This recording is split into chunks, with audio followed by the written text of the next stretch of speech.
Hi friends, இன்றைக்கி என்ன பார்க்க போகிறோம் அப்படின்னா குரூப் 1 கொஸ்டினில் மேக்ஸ் கொஸ்டின் பார்த்துட்ருக்கோம். அதில் இருக்கிற மீதி கொஸ்டின்லாம் இன்றைக்கி போட்டுடலாம்.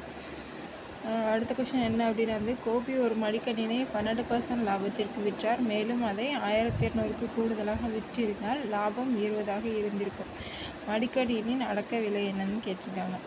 இப்போ அவர் 12% லாபத்திற்கு விற்றுட்டு ஆல்ரெடி அந்த லேப்டாப்பை விற்றுட்டார். ஆனால் அதை விற்றதுக்கப்புறம் யோசிக்கிறாரு 1200 நம்ம கூடுதலாக விற்றுருந்தா நம்மளுக்கு 20% நம்மளுக்கு லாபம் கிடச்சிருக்கும்.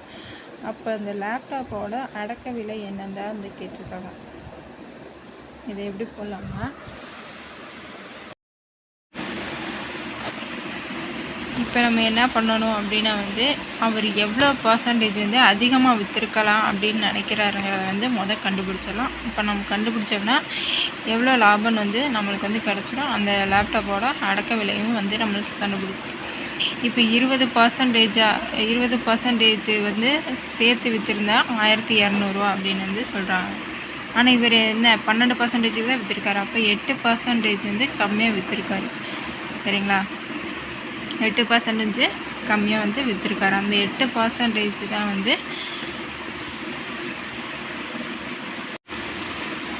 8% தான் அந்த 1200. அப்போ நம்ம 12%ங்கிறத அவர் 100% அவர் எடுத்துக்கிட்டார். நம்ம கரெக்டாக ஃபுல் அமௌண்ட்டுக்கு தான் விற்றுருக்கோம் அப்படின்னு நினச்சிருக்காரு. அப்போ நம்ம இந்த 100%ங்கிறது 1200 மீதி இருக்க இந்த 8% தான் நம்மளுக்கு என்னன்னு தெரியணும். இப்போ இதை கேன்சல் பண்ணோம்னா அவ்வளோதான், நம்மளுக்கு ஆன்சர் வந்துடும். இப்போ 100 × 1200 × 100/8. இப்போ இதை நம்ம கேன்சல் பண்ணிடலாம். 4 2 8, இங்கே 2 10, 50 வரும். இப்போ இதையும் திருப்பி கேன்சல் பண்ணோம்னா 2, இங்கே 25 வரும். இப்போ இது திருப்பியும் கேன்சல் பண்ணலாம். 1 2 6 2 12, 0 6 2 12, இங்கே 0 0 இருக்கும். இப்போ 25 6 5000 30, 6 2 12, 15. இப்போ வந்துடுச்சு நம்மளுக்கு. இப்போ 15000 தான் கரெக்டான ஆன்சர். சென்டிமீட்டர் வலைப்பரப்புடைய ஒரு நேர்வட்ட உருளையின் உயரம் 7 சென்டிமீட்டர் எனில் உருளையோட விட்டம் என்ன அப்படின்னு கேட்டிருக்காங்க. சிலிண்டரோட நம்மளுக்கு ஃபார்முலா தெரியும், 2/RH. 2/RH. அந்த வலைப்பரப்பு அவங்களே கொடுத்துட்டாங்க 66. ஹச்சு நம்மளுக்கு என்னன்னு தெரியும், 7 × 6 தான் நம்ம கண்டுபிடிக்கணும்.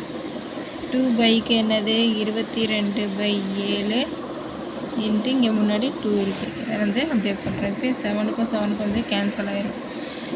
அப்போ நம்ம இதை மல்டிப்ளை பண்ணிக்கலாம். 22 22 44. இதை இங்கே கொண்டு வந்தோம்னா 66 வரும். இப்போ இதை கேன்சல் பண்ணோம்னா 6 11 6 4. மேலே கீழே கேன்சல் பண்ணோம்னா 2/3 வரும். இப்போ நம்மளுக்கு R கண்டுபிடிச்சாச்சு. R என்ன அப்படின்னா 2/3. இப்போ நம்மளுக்கு டயாமீட்டர் தான் நம்மளுக்கு என்னன்னு தெரியணும். டயாமீட்டர் கண்டுபிடிக்க ஃபார்முலா என்ன அப்படின்னா 2R. இப்போ நம்மளுக்கு R கண்டுபிடிச்சிட்டோம். அப்போ இதில் அப்ளை பண்ணிட்டோம்னா R நம்ம கண்டுபிடிச்சிடலாம். 2/3 தான் நம்மளுக்கு R கண்டுபிடிச்சிருக்கோம். 2 × 6. இப்போ 3/2. இப்போ இதை கேன்சல் பண்ணோம்னா 2க்கு 2க்கு கேன்சல் ஆயிரும்.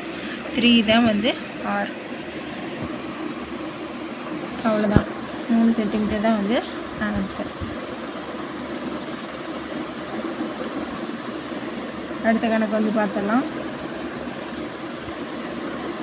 அடுத்த சம் இருசக்கர வாகனம் ஒன்றின் விலை 2 ஆண்டுகளுக்கு முன் 80,000. முதல் ஆண்டிற்கு 4% குறைகிறது.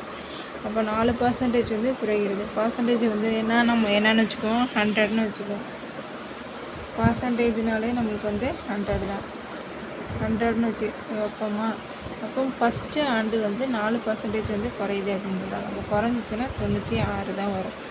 அடுத்த செகண்ட் ஆண்டு 4% அதிகரிக்கிறது. இந்த 100ஓட 4 அதிகரிக்குது. அப்போ 104. இப்போ இதை போட்டு கேன்சல் பண்ணோம்னா நம்மளுக்கு வந்து ஆன்சர் அவ்வளோதான், 79,872. ஈஸியாக நம்ம வந்து கண்டுபிடிச்சிடலாம். எவ்வளோ குறையுது எவ்வளோ அதிகமாகுதுன்னு வந்து போட்டோம்னா இதோட ஆன்சர் வந்து நம்ம கண்டுபிடிச்சோம். ஆண்டு வட்டி விகிதம் வந்து 16.2/3% எனில் 68,000க்கு 9 மாதங்களுக்கு தனி வட்டி என்ன அப்படின்னு வந்து கேட்டிருக்காங்க.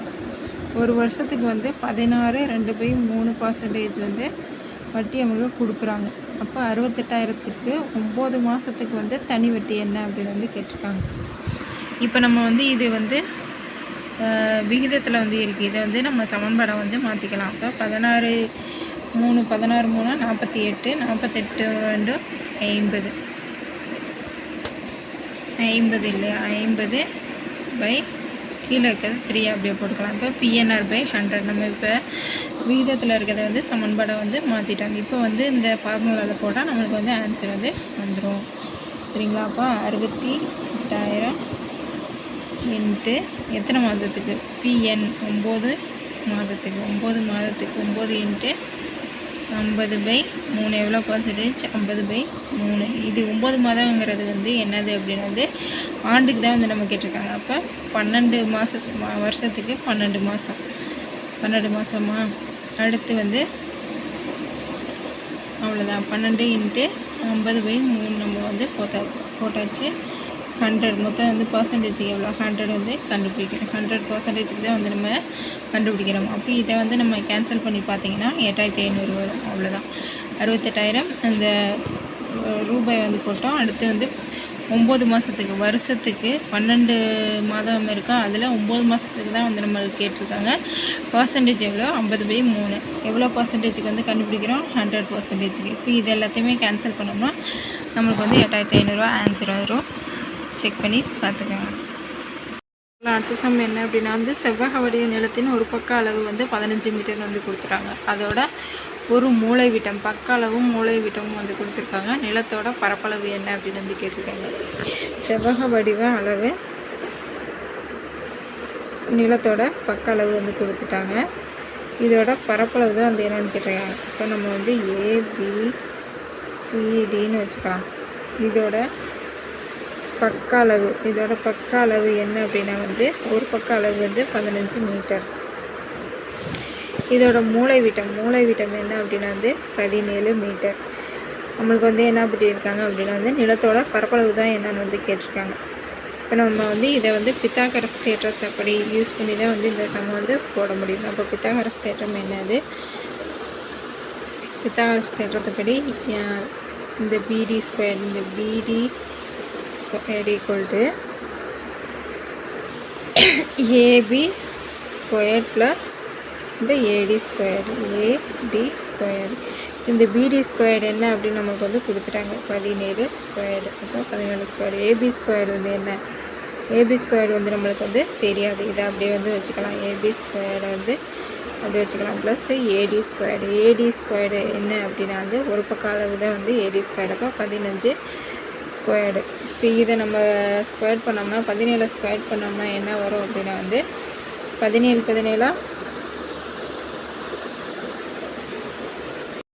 ஸ்கொயர் எடுத்தோம்னா 289 வரும். 289, 15 225. சரிங்களா? அப்போ இதிலேருந்து இதை கழிச்சோம்னா நம்மளுக்கு வந்து 64 வரும். அப்போ 64 எதோட ஸ்கொயர்டு அப்படின்னா வந்து 8ஓட ஸ்கொயர்டு. அப்போ ஏபி வந்து என்ன அப்படின்னா வந்து AB ஸ்கொயர்டு வந்து 64. அப்போ AB வந்து 8 சென்டிமீட்டர். இப்போ நம்ம வந்து பக்க அளவு வந்து கண்டுபிடிச்சாச்சு, அதோட அகலம் வந்து கண்டுபிடிச்சாச்சு. இப்போ செவ்வகத்தோட ஃபார்முலா என்னது, L இன்ட்டு B. அப்போ எல்லோடது என்னது 15 இன்ட்டு 8 120. இப்போ 120 தான் வந்து ஆன்சர். அவ்வளோதான் வந்து இதோட ஆன்சர். ரொம்ப கொஞ்சம் ஈஸி தான்.